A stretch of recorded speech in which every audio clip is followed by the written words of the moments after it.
안녕하세요. 황태영 원장입니다. 오늘 촬영할 유튜브 방송은 성장 호르몬 주사와 관련되어서입니다. 최근 보도된 뉴스를 보니까 작년 한 해에만 성장 호르몬 주사 부작용으로 영구 장애라든지 사망과 같은 중대 부작용의 발생 건수가 113건에 달했습니다. 그리고 이 외에도 척추측만증이라든지 당뇨병, 암까지도 유발할 수 있고요. 어쨌든 그러면 이제 성장 호르몬은 언제 맞는지 거기에 대한 적응증과 그리고 한약 성장 치료에 대해서 오늘은 촬영하도록 하겠습니다. 네, 오늘 처음에 얘기했었던 그 관련된 뉴스고요. 키 크는 주사 아냐? 식약처에서 성장 호르몬 주사의 오남용을 경고했다는 뉴스입니다. 그 관련된 이제 기사 일부 내용을 제가 이제 캡처해서 지금 저기에 이렇게 행간펜을 쳐놨고요. 어쨌든 이제 당연히 성장 호르몬 주사가 필요한 적응증의 아이들도 있습니다. 지금 문제가 되는 것은 적응증 아이가 아니라 그렇지 않은 대부분 아이들이 단순히 좀 키가 잘 크기 위해 키 크기 위한 용도로 맞는다는 것이고요. 그럼 거기에도 제가 행간펜 쳐놓은 부분, 정상인이 장기간 이렇게 성장을 가양 투여하며 말단 비대증이라든지 부종이라든지 관절통의 여러 심각한 부작용이 유발할 수 있습니다. 네, 앞에서 얘기 드린 그 뉴스고요. 이 뉴스도 제목만 포털 사이트에서 검색하시면 누구나 다 보실 수 있으니까 관심 있으시면 한번 검색하셔서 보시면 되겠습니다. 그러면 성장 호르몬 주사의 적응증이 제가 그 옆에도 적어놨지만 성장 호르몬 결핍증이죠. 그러니까 성장 호르몬 자체가 분비가 안 되는 아이들이라든지 아니면 터너 증후군이라든지 아니면 만성 신부전증이라든지 아니면 프라더-윌리 증후군이라든지 누난 증후군 보시면 아시겠지만 대부분은 이에 해당되지 않는다고 보시면 됩니다. 그러면 그래도 내가 저기에 해당되는지 안 되는지 저런 의학적인 용어 말고 가장 알기 방법은 주사를 맞으려고 했더니 건강보험이 적용되더라. 그러면 그 아이는 맞으면 됩니다. 하지만 건강보험이 적용되지 않아서 온전히 치료비가 거의 비급여로 본인 부담해야 되더라. 그래서 연간 거의 한 1,000만 원 정도 비용이, 그러면 저기에는 해당되지 않는다고 보시면 되겠습니다. 네, 그러면 성장 호르몬 주사의 부작용으로 작년 한 해에만 영구장애, 사망 등 중대 부작용 건수가 113건에 달했다고 처음에도 얘기를 드렸었고요. 네, 지금 보고 있는 뉴스 자료는 이제 더불어민주당 국회의원이 식약청 자료를 인용해서 발표한 자료입니다.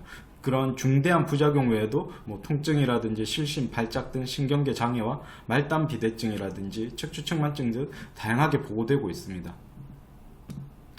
네, 지금 보고 있는 뉴스가 제가 앞에서 얘기 드린 뉴스고요. 마찬가지로 이 뉴스도 누구나 검색하시면 다 보실 수 있으니까 관심 있으시면 한번 검색하셔서 보시면 되겠습니다. 성장 호르몬 부작용으로 말단 비대증, 척추측만증, 부종, 관절통 외에도 또 하나 심각한 부작용이 당뇨병입니다. 당뇨병 발병 위험이 8.5배나 증가했다는 연구 결과가 있고요. 미국 소아 11,000명을 대상으로 성장 호르몬 치료를 받은 소아들이 그렇지 않은 아이들에 비해 제2형 당뇨 발병 위험이 8.5배 높아졌다는 연구 결과가 임상, 내분 및 대사 학회지에 발표된 적이 있습니다. 그리고 그 아래 캡처된 화면도 보면 이제 가천대 길병원에 있는 내분기 내과 교수님께서 이제 얘기한 내용인데요. 성장 호르몬이 혈당을 떨어뜨리는 호르몬인 인슐린이 잘 작동하지 못하도록 만들어 당뇨병을 유발할 수 있다고 그 기전에 대해서 짧게 설명하고 있습니다. 네, 지금 보고 있는 뉴스가 앞에서 설명드린 뉴스입니다. 마찬가지 이 뉴스도 제목만 포털 사이트에서 검색하시면 누구나 다 보실 수 있으니까 관심 있으시면 한번 검색하셔서 보시면 되겠습니다. 그리고 지금 보고 있는 책은 약사단체인 건강사회를 위한 약사에서 쓴 책입니다. 제목이 19:30분에 읽으세요고요.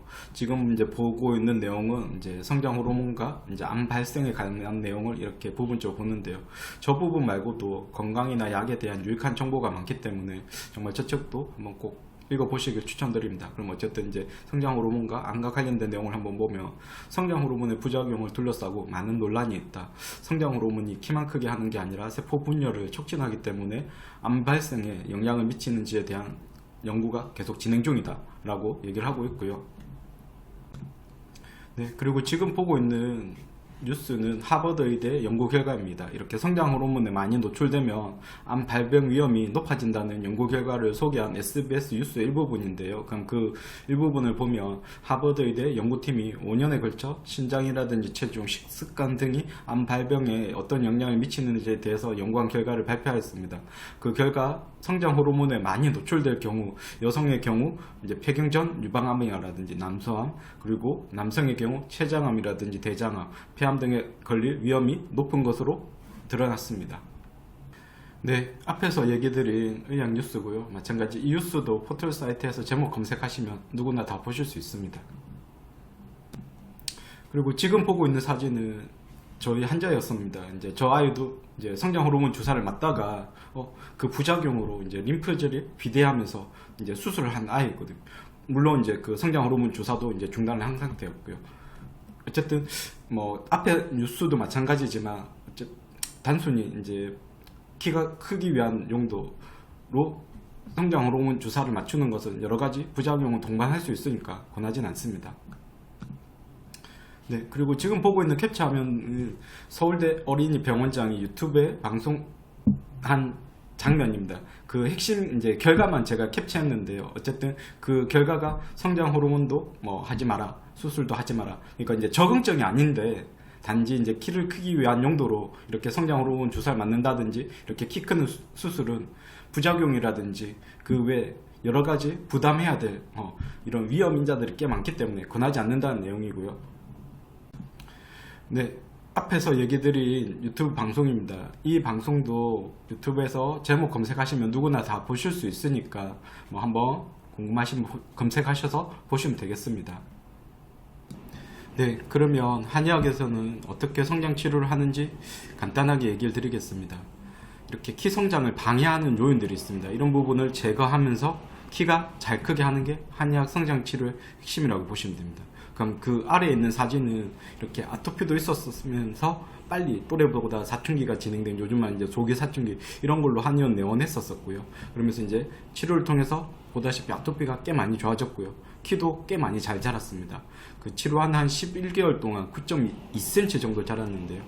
얼마나 잘 자랐냐고 하면 그럼 그 사이에 또래 표준인 친구들, 그러니까 이 아이랑 생월까지 똑같은 여자아이들이 그 사이에 한 5.9cm 정도 자라니까 그럼 이 아이는 그 기간 동안 3.3cm나 더 자랐습니다.